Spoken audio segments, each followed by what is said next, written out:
Olá, boa noite a todos, espero que todos estejam bem. Hoje nós vamos conversar sobre um item do Evangelho segundo o Espiritismo, mas antes da nossa conversa, como de costume, nós vamos fazer uma prece. Vamos então elevar o nosso pensamento até Deus, até Jesus, agradecendo essa oportunidade de estarmos unidos virtualmente. Vamos então unir os nossos pensamentos, que tudo que a gente conversar aqui nessa noite possa ser de serventia, de utilidade para a nossa vivência no dia a dia. E assim, em nome de Jesus, nós agradecemos e vamos começar a nossa conversa da noite. Que assim seja. Então, o item que nós vamos conversar hoje é a fé e a caridade. Está no capítulo 11 do Evangelho segundo o Espiritismo. Nós não vamos ler a mensagem porque senão fica um pouco cansativo, mas nós vamos abordar todos os tópicos aqui da mensagem. Então, essa mensagem é de um espírito protetor, ela foi escrita em 1861, mas ela é muito atualíssima. Então, ela se chama A Fé e a Caridade. Então, nós vamos falar um pouco de fé, primeiramente. O que seria a fé? A fé não é apenas acreditar. Apenas acreditar seria crença. A fé é muito mais do que isso. A fé é uma entrega. Sabe aquela criança que sai com os pais, geralmente durante a noite? Então ela sai tranquila, mas se ela vai a uma festa, ela se cansa e dorme durante a noite, mas ela vai dormir tranquila. Por quê? Porque ela tem fé, porque ela se entrega. Ela sabe que os pais ou responsáveis a vão levar para casa tranquilamente, vão colocá-la na cama ou no seu berço. Ela até toma uma mamadeira tranquila, porque ela tem fé, ela tem essa entrega, que os responsáveis estão cuidando dela da melhor maneira possível, que ela não vai passar frio nem fome. Então, quando eu estava pensando nisso, essa entrega da fé, eu me lembrei quando eu era criança, geralmente eu dormia no sofá da sala assistindo televisão e eu dormia tranquila, porque jamais eu acordei no sofá passando frio ou desconfortável. Quando eu adormecia, meu pai me tomava nos braços, me levava para a cama, afofava o travesseiro, colocava uma coberta em cima de mim, então eu acordava tranquila, confortável, sem frio, mais nada. Isso é uma entrega, a certeza de que aquela pessoa que é responsável por nós fará o melhor por nós. Então, dessa entrega sobre a fé, nós vamos lembrar dos mártires do cristianismo. Para quem leu o livro Há 2000 anos, Paulo Estevão, entre outros, mas vamos focar nesses dois, há 2000 anos e Paulo Estevão. Como que aqueles mártires iam para o holocausto? Muitos iam ser devorados por feras, outros iam para o poste do suplício, onde iriam receber óleo fervente ou água fervente, só de pensar, né, o horror que eles passavam. Mas como eles iam para esse suplício? Iam muitas vezes orando, cantando. Por quê? Porque eles tinham essa fé, essa entrega. Eles sabiam que depois daquele suplício, tudo aquilo que eles ouviam da palavra de Jesus, aquelas promessas de Jesus sobre uma vida melhor, sobre o verdadeiro reino, que é o reino dos céus, sobre uma vida mais tranquila. Então eles sabiam que aquele suplício iria passar e depois eles iam para a verdadeira vida, que é a vida espiritual. Então eles iam com fé. Até é difícil para a gente entender isso. Como uma pessoa está indo para um suplício, ela está indo cantando, porque ela tem essa fé que ela sustenta, ela tem a certeza de que ela está nos braços de Deus e que Ele fará o melhor por elas. Então, hoje, graças a Deus, nós não precisamos mais desse holocausto, não precisamos mais do poste do suplício. O único sacrifício que nós devemos fazer é sacrificar o nosso orgulho e o nosso egoísmo. Então essa fé, essa entrega, é isso que nos sustenta nos momentos difíceis da nossa vida. Então essa entrega, pouco a pouco, vai se converter em experiências. E essas experiências, baseadas nessa fé, nessa entrega, é que vai contribuir para a nossa evolução. Então nós falamos um pouco sobre a fé. Vamos falar um pouco sobre a caridade, que é o tema aqui, né? Fé e caridade. Então, a caridade. Quando nós falamos de caridade, qual é a primeira coisa que vem à nossa cabeça? A caridade material, que é a entrega de alimentos, medicamentos, roupas, a esmola, enfim, a caridade material. Isso é até cultural. Quando a gente fala caridade, isso já vem na nossa cabeça. Claro que essa caridade é muito importante. Quem é que consegue aprender, trabalhar, até mesmo fazer uma prece, estudar, se tiver com fome, com frio, com dor, com febre? Isso é muito difícil. Então essa caridade, ela é muito importante, mas não é somente isso que é a caridade. A caridade tem um sentido muito mais amplo.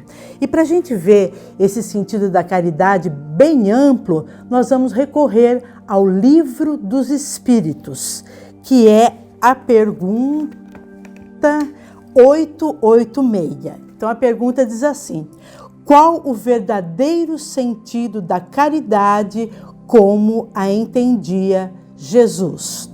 A resposta: benevolência para com todos, indulgência para com as imperfeições alheias e perdão das ofensas. Então deu para a gente ver, né, como é bem amplo o sentido de caridade. Porque se fosse somente a caridade material, as pessoas que estariam abaixo da linha da pobreza não iam conseguir fazer a caridade. O que elas teriam de material para dar? Nada. E aquele clichê que a gente ouve sempre, né? Ai, se eu tivesse dinheiro, eu faria caridade. Ai, se eu ganhasse na loteria, eu iria abrir uma instituição, ou iria ajudar as pessoas. De repente a pessoa nem joga na loteria e está fazendo essas promessas. Então, nós vimos que a caridade é muito mais do que isso. Então, vamos ver cada um desses itens. A benevolência para com todos. O que seria isso? Respeitar todos e a si mesmo, porque às vezes a gente não se respeita, a gente se sabota.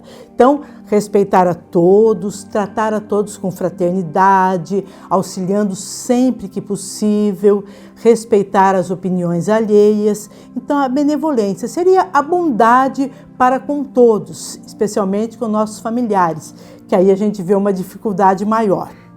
Conviver diariamente com as pessoas é um pouco complicado. O segundo, indulgência para com as imperfeições alheias, seria a tolerância para com as imperfeições alheias. Ora, nós não somos perfeitos e sempre exigimos a perfeição das pessoas. Nós estamos sempre caçando algum defeito nas pessoas. Ah, e esse que trabalha comigo é lerdo demais, ele podia ser mais rápido, o outro tem má vontade, esse outro é preguiçoso. Enfim, né, nós não temos aquela tolerância para com as imperfeições alheias. Então, o que a gente deve fazer? Aceitar? Não é bem assim. Então, nós temos que direcionar as pessoas, auxiliando sempre que possível, e entender que cada um tem seu momento. Quando a gente era criança, como que acontecia? Uns aprenderam a andar com 8 meses, o outro com 10 meses, o outro com 1 ano e assim por diante. Na vida adulta, todos estão andando. Assim aconteceu com a fala, com a escrita, enfim. Cada um tem seu momento. Então, essa indulgência é para nós, né, respeitarmos, aprendermos a conviver com as imperfeições dos outros, já que temos as nossas também. Perdão das ofensas. O ideal seria que a gente não precisasse perdoar, como disse Gandhi. Quando certo dia alguém pergunta para ele: e aí, Gandhi, você perdoa? Ele diz: não, eu não perdoo. Como é que você não perdoa? Até Jesus perdoou. Ele disse: porque eu não me ofendo. Então, quando a gente não se ofende, não há necessidade do perdão. Então, o ideal seria isso. Quem compreende, não se ofende. E quem não se ofende, não seria preciso perdoar. mas por enquanto é necessário ainda que a gente perdoa, compreenda por que a pessoa nos disse determinada coisa. Então, a caridade está aí, na benevolência, indulgência e no perdão. E todos nós podemos praticar essa caridade. Mas aí nós vamos dizer, não, isso é muito difícil, eu não consigo perdoar, eu não consigo ter bondade com todo mundo, nem tampouco tolerância com as pessoas. Na minha família todo mundo é assim, ninguém tem paciência, isso já vem de família. Será que nós não conseguimos mesmo praticar essa caridade? Então nós vamos novamente recorrer ao Livro dos Espíritos, lá na pergunta 909. O homem poderia sempre vencer suas más tendências pelos seus próprios esforços? A resposta: sim. E às vezes com um pouco de esforço, o que lhe falta é a vontade. Como são poucos os que se esforçam. Então aqui ele diz que a gente consegue sim vencer essas tendências e com pouco esforço. O que falta para a gente? É um pouco de vontade e atitude em realmente querer mudar, ser uma pessoa melhor. O que nós devemos fazer? Então, às vezes é difícil para começar. Quem não gosta de arrumar armário? Quase ninguém. Mas se a gente começa lá a arrumar armário, arrumei a primeira gaveta, joguei um monte de coisa fora, ficou bonito, né? Ficou funcional aqui. Eu vou arrumar a segunda, a terceira, assim por diante. Então é dar o primeiro passo, começar a arrumar aí o nosso armário interior. Então nessa mensagem aqui, ele também diz assim, ele diz o seguinte: certamente Deus nos criou para sermos felizes na eternidade. Nós vamos ver nessa frase aqui que ninguém foi criado para sofrer. O mal não é programado. Então não existe isso. Ele foi criado para sofrer maus tratos, tudo mais. Então não. Então na eternidade todos nós fomos criados para sermos felizes. Mas seria só na eternidade? Não, ele diz assim também: tendes razão afirmando que a felicidade está destinada ao homem neste mundo. Então ninguém nasceu para sofrer. Então por que há o sofrimento? O sofrimento é o resultado das nossas escolhas erradas. De repente eu procurei um casamento, mas eu não houve amor nesse casamento. O meu objetivo era apenas o material. Eu queria me enriquecer. Então eu arrumei uma pessoa rica e me casei. E disso vai resultar sofrimento, porque não houve amor, e sim um interesse material. Depois eu vou reclamar, como sofro, mas foi resultado de minha escolha errada. Igual na educação dos filhos. Nós ensinamos os filhos a mentir, a fazer algumas coisas escusas. Depois, o que acontece? O resultado vai ser desastroso. Aí eu vou reclamar, meu Deus, como estou sofrendo com meu filho. Então, tudo isso é resultado de escolhas erradas que nós tivemos. Então, nós não nascemos para sofrer, nós nascemos para sermos felizes. Mas onde nós estamos procurando essa felicidade? Primeiro, às vezes nós confundimos felicidade. A felicidade não é euforia, onde eu fico eufórico apenas nos feriados, nos finais de semana, ou quando eu vou fazer alguma viagem, ganho alguma coisa. Isso realmente não é felicidade, isso é euforia. A felicidade é um estado da alma. É quando eu estou bem, mesmo passando por momentos complicados. Eu sei que tudo aquilo vai passar, que tudo aquilo é para minha melhora, se eu tiver resignação, se eu souber passar de um momento tranquilo por aqueles momentos complicados da minha vida. Então, isso que é a felicidade. Então, se nós estivermos procurando a felicidade apenas nos prazeres materiais, no carro do ano, na nova casa, naquela viagem sonhada, ganhando na loteria, porque às vezes é isso que a mídia prega pra gente. Compre esse carro e você será feliz para o resto da vida. Use o perfume J'adore que você será feliz. Então, se a gente estiver procurando a felicidade somente aí, nós não vamos ser felizes, porque aí é uma ilusão, é aquela euforia que logo vai passar. Então, vamos novamente lembrar daqueles mártires lá no começo do cristianismo, lá no tempo, há 2000 anos, no tempo de Paulo e Estevão. Então, eles iam felizes para o martírio. Como é que é isso? Porque era um estado de alma, porque eles estavam focados naquela fé, naquela entrega. Então a felicidade estava dentro deles, independia do material, mesmo porque a terra naquela época estava passando por um momento muito complicado. Se a gente vê lá em Paulo e Estevão, Nero colocando fogo em Roma e botando a culpa nos cristãos, então a situação estava muito complicada mesmo. E ainda assim, eles tinham aquela felicidade, porque sabiam que tudo aquilo seriam passageiros, que logo mais seriam cumpridas as promessas de Cristo. Então, ele diz aqui também para nós, aqui na Fé e a Caridade, para que serve a nossa vida terrestre? Por que será que estamos aqui? Muita gente faz essa pergunta, né? Seria melhor a gente fazer toda a nossa evolução lá no plano espiritual? Não. Então, nós estamos aqui para o nosso aperfeiçoamento moral. E para isso contamos com o nosso corpo físico. Nós necessitamos do nosso corpo físico, sim. E nós necessitamos também do mundo material para fazermos esse aperfeiçoamento moral.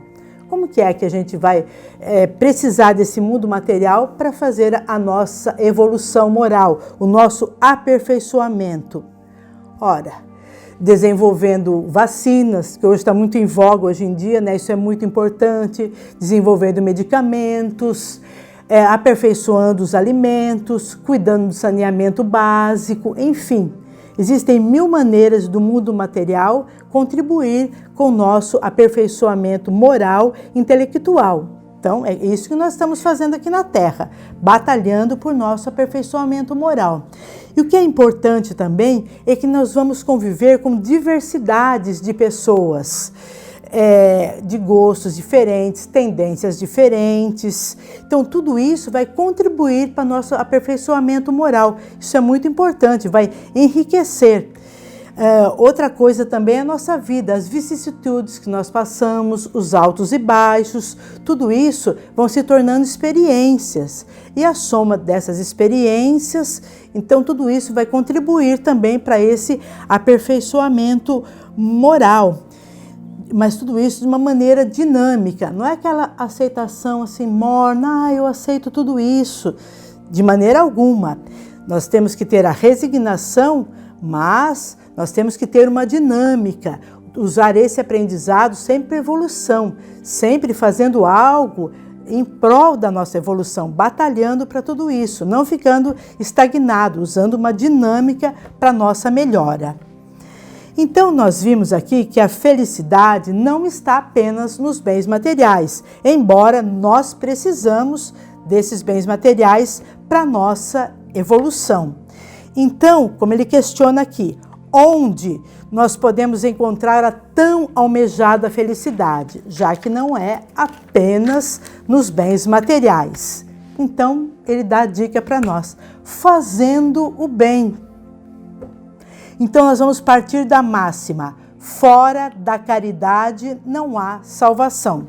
Traduzindo, fora da caridade não há evolução. Não tem como nós evoluirmos sem praticarmos o bem, sem essa dinâmica de ajudarmos ao próximo, de nos ajudarmos, de fazendo algo em prol da humanidade, em prol de nós mesmos. Então, nós podemos notar que até quando a gente não está bem, e quando nós não estamos bem, eu vou fazer algo em favor do próximo. A gente pode notar que nós nos sentimos bem melhor quando a gente sai desse castelo do nosso egoísmo e vamos ajudar outra pessoa. Nós podemos notar, nossa, aquele problema que eu tinha se tornou pequeno, ou a dificuldade que eu estou passando, aquela pessoa também passa, ou outras pessoas também passam. Então é importante esse dinamismo, né? Praticarmos o bem para evoluir. Não tem como evoluir sem praticar o bem. E como que eu faço? Comecemos. Vamos dar o primeiro passo. Faça uma prece, em favor de outras pessoas, ou até em favor da humanidade, nesse momento delicado que estamos passando. Ouça alguém. As pessoas estão carentes de alguém que as ouça.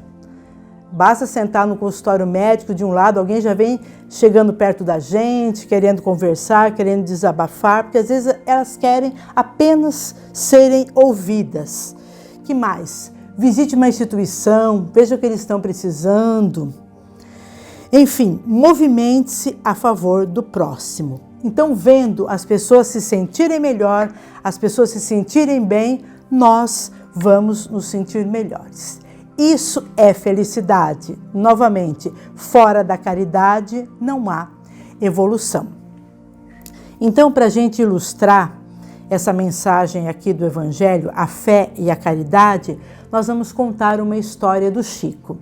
Todas as histórias do Chico são maravilhosas, mas uma em especial eu gosto muito, que ilustra muito bem essa fé e essa caridade. A maioria de nós já conhece essa história, mas eu vou resumir um pouco e nós vamos contar essa história para ilustrar isso. Eu me lembrei que quando eu vou contar uma história para as crianças, eles dizem, você já contou essa história. Aí eu digo, nós aprendemos por imitação e repetição. Então eu peço desculpa, se alguém já conhece a história, vamos contar novamente e a gente vai colocando para dentro da gente essa história do Chico e quem sabe, né, poder se espelhar no Chico, nas atitudes que ele tinha. O Chico, quando ele morava em Pedro Leopoldo, todos os sábados ele ia fazer visita às pessoas que estavam acamadas, que não podiam sair dos seus lares. Por 6 anos consecutivos ele fez isso. Então ele ia visitar uma moça que foi acometida de uma doença que deixou ela na cama e ela também não conseguia se expressar. A voz dela não saía mais. E ele ia todos os sábados visitar essa moça de nome Valéria. Então, um dia ele levava um pedaço de bolo como um agrado, outro dia algumas balas, alguns biscoitos. Então, todo sábado ele ia visitar a Valéria e ele falava, Valéria, fala o nome de Jesus, Valéria. Jesus foi tão bom, ele andou pela terra, cuidou de tantas pessoas. Tente, Valéria, falar o nome de Jesus. Mas ela não conseguia falar, então ela fazia força, mas não conseguia falar. E passaram tantos anos e um dia a Valéria teve uma gripe muito forte e essa gripe se transformou numa pneumonia. E o Chico foi visitar ela neste sábado e mais uma vez ele falou, Valéria, tente falar o nome de Jesus, pense em Jesus, você não pode caminhar, mas caminhe mentalmente até ele, peça ajuda de Jesus. Ele ajudou tantas pessoas, Jesus é tão bom.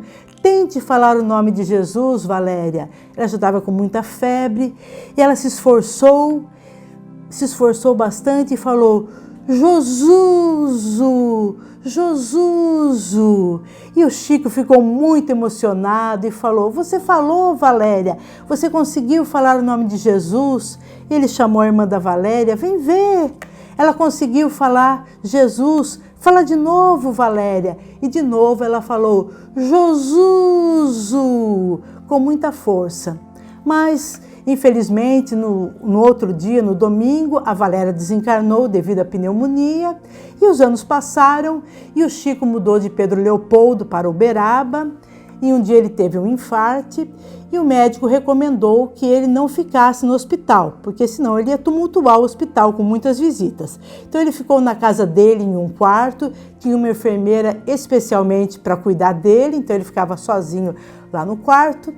E um dia vários espíritos iam visitar ele tinha uma cadeira ao lado da cama. E um dia ele estava tranquilo lá no quarto dele, quando ele viu que entrou uma moça muito bonita. Ele falou, oi, ela falou, oi Chico, lembra de mim? Ele falou, olha, eu não lembro de você, estou adoentado, eu não posso fazer muito esforço mental, mas se você falar o seu nome, da onde eu te conheço, talvez aqui de Uberaba, de Pedro Leopoldo. Ela disse, eu não vou falar meu nome, eu vou falar uma palavra e você vai lembrar de mim. Ele falou, então fale uma palavra, mas se você quiser falar o sobrenome, de que família você é, talvez eu me recorde. Ela chegou bem perto do Chico e falou, Josuso. Aí o Chico lembrou, ele falou, Valéria. Ele ficou muito emocionado de ver a Valéria que foi visitá-lo. Ele diz, eu não mereço sua visita, Valéria. Como você está bem, como você está bonita, Valéria. E ela colocou a mão no peito dele e aliviou a dor que ele estava sentindo do infarte. Então nós ilustramos nessa história o que a fé, o que a caridade faz. A fé e a caridade transcende. Então era isso que nós tínhamos para passar para vocês. E agora nós vamos encerrar com uma prece.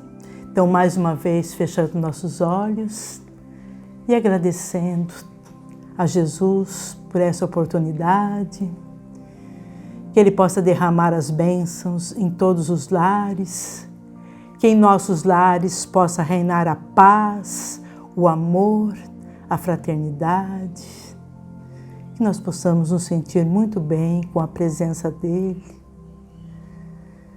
E assim, mais uma vez, nós agradecemos e encerramos essa nossa conversa da noite. Que todos tenham muita paz, que assim seja. Então, agora nós pedimos, lavem as mãos, usem o álcool gel, se puderem, fiquem em casa, mas quem não puder, use máscara. A máscara salva.